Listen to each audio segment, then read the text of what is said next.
Trigger warning. This video goes to some pretty dark places. I know a lot of creators have covered the situation without putting a trigger warning at the start of their videos, but I felt it was appropriate for my audience and this video's topic. Anyways, enjoy the video. Squizzy is a lot of things. She's an artist, animator, and one of the most popular Australian YouTubers, with her channel boasting around 1 million subscribers as I'm recording this. She also goes by the name Hyojin, but for purposes of today's video, I'll be calling her Squizzy. Recently, she's been facing very serious allegations of mental and physical abuse towards her ex-boyfriend Punk Doug. Since Squizzy's apology on Twitter, everyone seems to have the same outlook on the situation though, and believe that Squizzy shouldn't be allowed to have a platform anymore due to how psychotic she has proven to be. I still want to push for more change. I'm sorry for not making that change earlier. Yeah, it would have prevented so much pain that I caused. Yeah, I'm sorry. Ed had every right to post this because victims are allowed to talk about their abusers. But hold on. I'm getting ahead of myself. Let's take a step back and start from the beginning.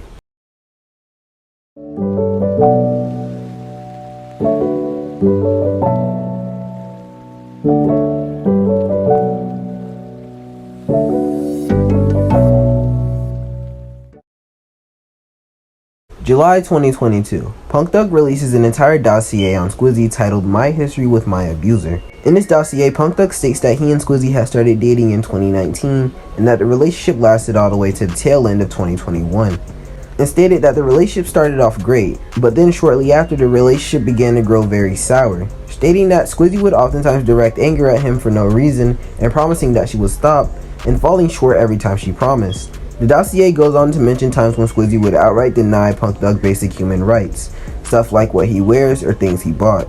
All this just so he wouldn't quote-unquote embarrass her. This, however, was just emotional abuse. The next part of all this gets really dark, with weapons being pulled and the authorities getting involved. So I warn all of you, proceed with caution. But with all that being said, let's move on to chapter 2.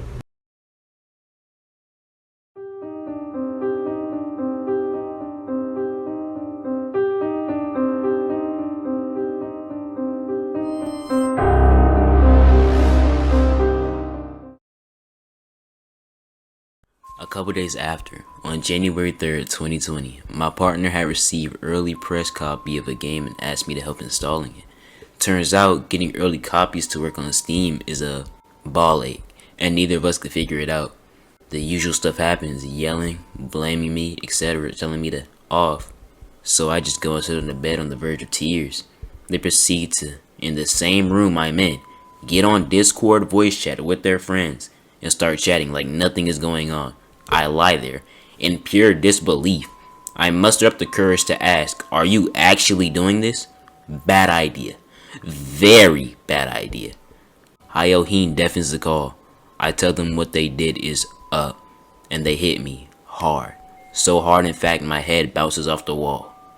We just stand there, motionless, and without a word I ask, what the did you just do? They start crying and storm into a guest room in their house. This was the first moment I realized I was in an abusive relationship. For a year, it was emotional, and now it was physical. So I did what most reasonable people do. I panicked. I phoned up one of our friends who lived nearby, explained to him what just happened as quickly as possible, and bless his soul, he saved my life. I asked if I could stay with him for the remainder of my trip, and he instantly agrees. He immediately calls an ambulance to their house and an Uber for myself so I can get to his place. I start gathering as fast as I can so I can leave without Hyojin walking in on me. Hyojin walks in on me packing, asks me what I'm doing. Before I can answer, they realize. They start crying that I've already ruined their year. I tell them that I'm terrified of them. They run to the bathroom and grab a knife. Why is the knife in the bathroom? At first they pointed at me, then at themselves. I lunged to try and disarm them, but they scratched my arm up pretty bad. I managed to get the knife, but it was at this point that their mother walked in. She started screaming, Hyojin, saying that they're attention and drama queen. How they always do this. That they're sick in the head and she just walks away like she didn't see anything. Lovely woman. The police show up along with the ambulance. I tell them what happened and they take my partner away.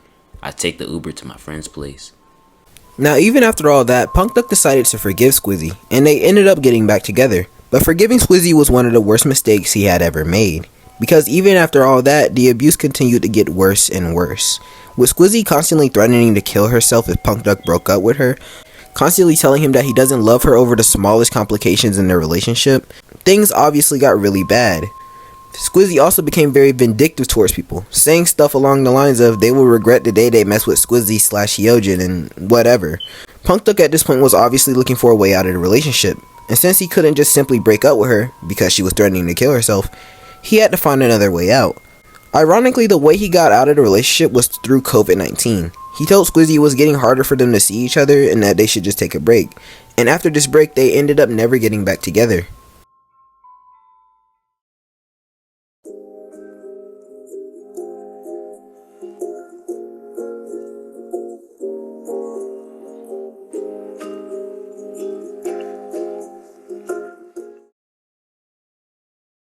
This entire situation is very messed up and definitely shows a lot about Squizzy's character. And what I'm about to say might confuse all of you considering I'm only 15, but I've unfortunately been in a similar situation to this. I won't be going into detail about my experience, but just know I've had to deal with someone very similar to Squizzy. I do feel what Squizzy did was horrible and that she does deserve to have her platform stripped away from her. No one like her should be allowed to have a platform, especially with the ideas she holds. And just spreading that to everyone else just would not be a good thing. But with that being said, I've been Just Coolsid, and until next week, later.